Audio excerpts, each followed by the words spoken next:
Good evening and welcome to Tucker Carlson Tonight. Hurricane Harvey and its aftermath continue to ravage the city of Houston tonight. Thousands have been forced to flee their homes to escape flooding caused by rainfall levels that have been measured at 35 inches or more. These kids need help. I mean, they're soaked to the bone. They're completely soaked. The water was just gushing in. Yeah. A couple of people with boats, and we want to see if we can get them to come, at least get my mom. Yeah. Come get her out. We didn't think help was coming until you guys came.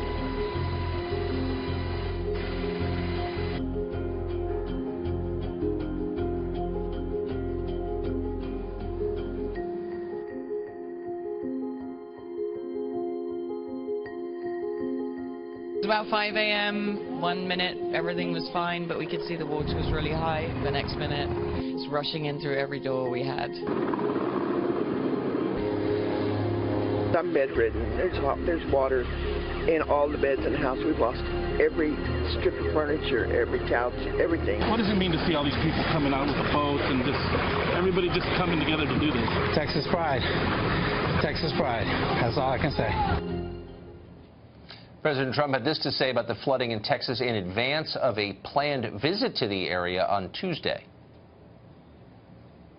We are one American family. We hurt together. We struggle together. And believe me, we endure together. We are one family. To the people of Texas and Louisiana, we are 100% with you.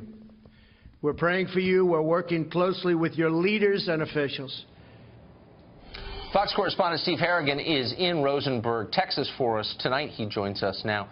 Steve, what's it like? Tucker, officials in suburbs all around Houston are telling people get out while you can. That's because this rain, which is coming in sideways right now, just hasn't stopped. 9 inches here in the past 24 hours alone. It is flooding roads, but even worse than that, you can see this giant sinkhole behind me. That's been getting bigger by the hour. There are real questions about the basic structure of some of these smaller bridges. Will they hold up? The shelters, 10 of them here in this county alone, are filling up quickly. They've even turned furniture stores into shelters. People are arriving wet and cold. A call is out for doctors, nurses, and baby formula. People are calling for help by hanging sheets or towels on their houses. They're calling 911. They're also using social media. Messages like "Save me" with their address. The evacuation, 7 neighborhoods here in all, have gone from voluntary to mandatory as the water level here continues to rise. Tucker, back to you. Steve Harrigan, thanks for that. Trace Gallagher is in the Woodlands, Texas. That's just north of Houston. He joins us now. Trace, you there?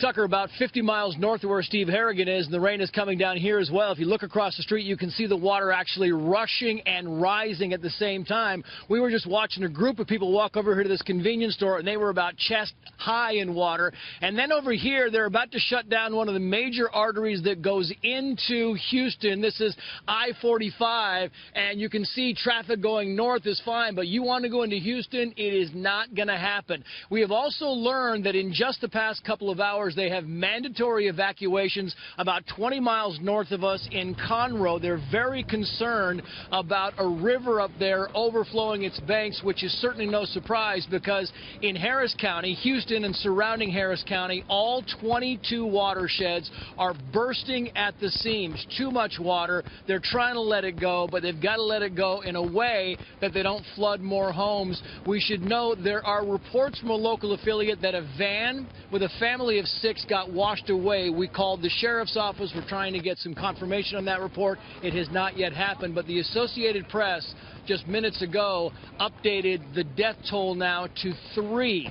That is expected to rise, and we are told there are still some people missing, but the rain comes down. They keep telling us it's going to get easier, it's going to get lighter. So far, we just haven't seen it. Tucker. Doesn't seem that way. Trace Gallagher outside Houston, thanks for that.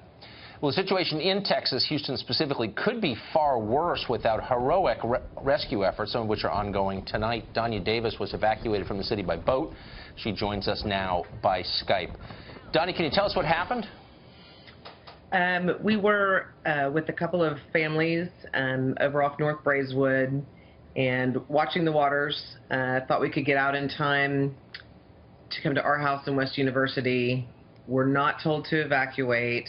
The house is not flooded in 7 years. We've had several rains that high.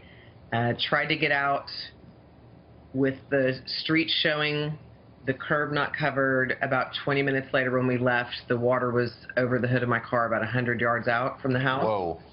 So we pulled over, called our friends. They waded over to us, got my kids out of the car. We abandoned the car.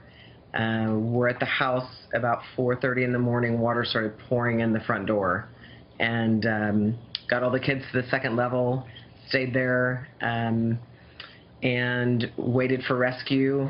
Posted something on Facebook for someone to send us a boat, and as luck would have it, we did have some friends that came and rescued us by boat. That's amazing. That's where I met your reporter. There were 5 children and 5 adults and a dog that were rescued. That's incredible. So your power stayed on even though the house was flooded? We powered off the downstairs AC and left the upstairs power on. So yes, we were lucky to have power and phone charging and iPads for the children. Amazing. Where'd the boat take you? It took us to 610 in Beach Nut, which is just inside the loop where the FEMA boats were launching. And one of our workmates was on the other side of 610 in his truck ready to take us wherever we needed to go.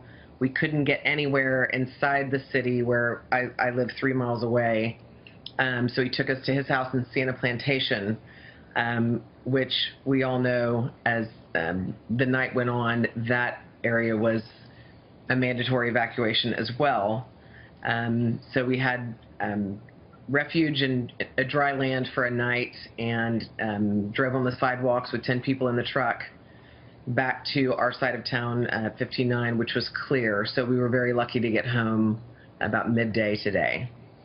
What a disaster. Water pouring in the front door. That's not something you expect when you live in a big city like Houston. That's amazing. Donnie, we're glad you're back. Thank you for that.